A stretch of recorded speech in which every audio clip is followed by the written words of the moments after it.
ನಿಮ್ಮಷ್ಟೇ ಏನೋ ಒಂದು ಕಲ್ಪನೆ ಮಾಡಿ ನಗುತ್ತಾ ಇದ್ದೀರಿ. ನಾನು ಭಾವಿಸಿಕೊಳ್ಳೋದು ಹೀಗೆ, ಯಾವುದೋ ಒಂದು ಚಂದದಾದ ಚದುರು ನೋಡಿಕೊಂಡು ಅದರ ರೂಪದ ಬಗ್ಗೆ ವರ್ಣನೆ ಮಾಡಿ ನೀವು ನಗುತ್ತಾ ಭಾವಿಸಿಕೊಂಡಿದ್ದೇನೆ.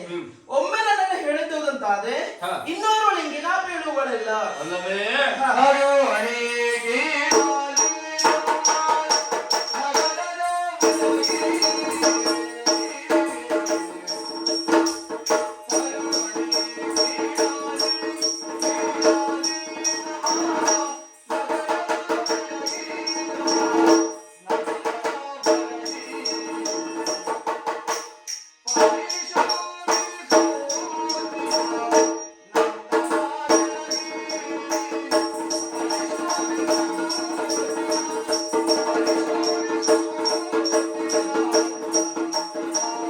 ಸಮೇತವಾಗಿ ಬರುವಂತಹ ಕೌರವನ ಗರ್ವಭಂಗವಾಗ್ತದೆ. ಆತನ ಜೊತೆಯಲ್ಲಿ ಸುಭದ್ರೆ ಕಲ್ಯಾಣ ಎನ್ನುವುದು ಸುಭದ್ರವಾಗಿ ನಾನು ನೆರವೇರಿಸ್ತೇನೆ. ಎಲೆಮುರಾಂತಕ್ಕೆಂಬುದಾಗಿ ನಿಮ್ಮನ್ನು ಹಾಡಿಯೋಗಬೇಕಾಗ್ತದೆ ಸ್ವಾಮಿ. ಆ ಮುರೆಂಬ ರಕ್ಕಸನಗೊಂದು ಮುರಾಂತಕ್ಕೆಂಬ ಬಿರುದನ್ನು ಪಡೆದಳು ನೀವಾಗಿದ್ದೀರಿ.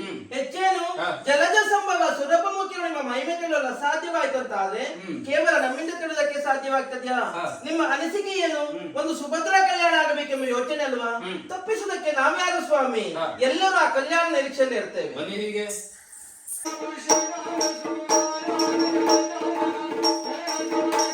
I